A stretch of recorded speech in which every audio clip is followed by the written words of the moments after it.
આણંદ જિલ્લાના બોરસદ તાલુકાના વિરસદ ગામમાંથી અંબાજી માતાના મંદિર સુધી પદયાત્રા નીકળી છે। આ રોજ આણંદ જિલ્લાના બોરસદ તાલુકાના વિરસદ ગામમાંથી અંબાજી માતાના મંદિર ધજા લઈ 100 થી 150 પદયાત્રીઓ ગામના માજી સરપંચશ્રી અને આયોજક અશ્વિન કે પટેલની આગેવાની હેઠળ વિરસદ ગામના દરેક સમાજના લોકો બોલ માડી અંબે જય જય અંબેના નાદથી વિરસદ ગામથી નીકળી નડિયાદ, હિંમતનગર, ઈડર, ખેડબ્રહ્મા, વડાલી થઈને તારીખ 17/9/2024ના રોજ અંબાજી માતાના મંદિર પહોંચીને આરતીમાં ભાગ લઈને બપોરના સમયે ભોજન લઈને પરત આવશે। ભાદરવી પૂર્ણિમાએ જગતજનનીમાં અંબાને રાજ્યભરથી લાખોની સંખ્યામાં પદયાત્રીઓ પગે ચાલીને માના ચરણે શીશ નમાવવા માટે જાય છે। ત્યારે આણંદ જિલ્લાના બોરસદ તાલુકાના વિરસદ ગામમાંથી છેલ્લા 29 વર્ષથી કોઈ પણ પ્રકારની મુશ્કેલી વગર દર વર્ષે માં અંબાના ચરણે ધજા લઈને જાય છે। ત્યારે વિરસદ ગામના લોકોનો પણ અનેરો ઉત્સાહ જોવા મળે છે।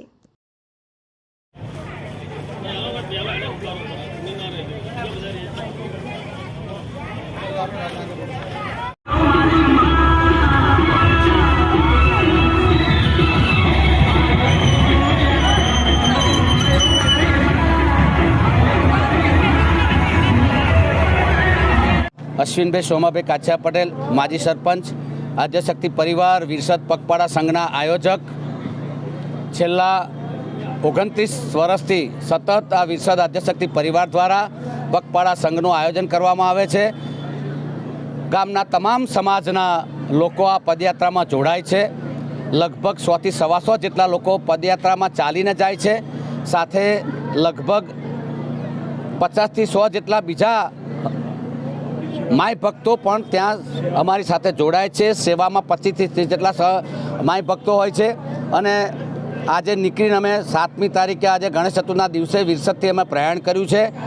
અહીંયાથી વારાફરતી નડિયાદ, ખેડબ્રહ્મા, ઈડર, વડાલી, આગિયા, હડાદ થઈ અને અમે 17મી તારીખે સવારમાં માતાજીના ધામમાં અંબાજી અમે પહોંચવાના છે। ત્યાં 18મી તારીખે પૂનમના દિવસે સવારે 7:30 કલાકે વાજતે ગાતે માતાજીની ધર્મધજા લઈ અને નિજ મંદિરે જઈ ધર્મધજા ચડાવી બધા માતાજીના આશીર્વાદ લઈ અને ત્યાર પછી મહાપ્રસાદ લઈને બપોરે પરત આવીશું।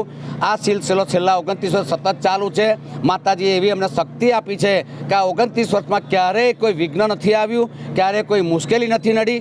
સતત દિવસે દિવસે ઉત્તર માય ભક્તોનો વધારો થતો રહ્યો છે। અમે આ માતાજીને એટલે જ ચરણોમાં પ્રાર્થના કરીએ કે આવનાર દિવસોમાં પણ આનાથી હજુ વધારે હરિભક્તો જોડાય, વધારે માય ભક્તો જોડાય, આ યાત્રા અમારી સુખદ પૂર્ણ થાય એવી માતાજીના ભગવાન સ્વામિનારાયણ ચરણોમાં પ્રાર્થના। બોલો માતા કી જય।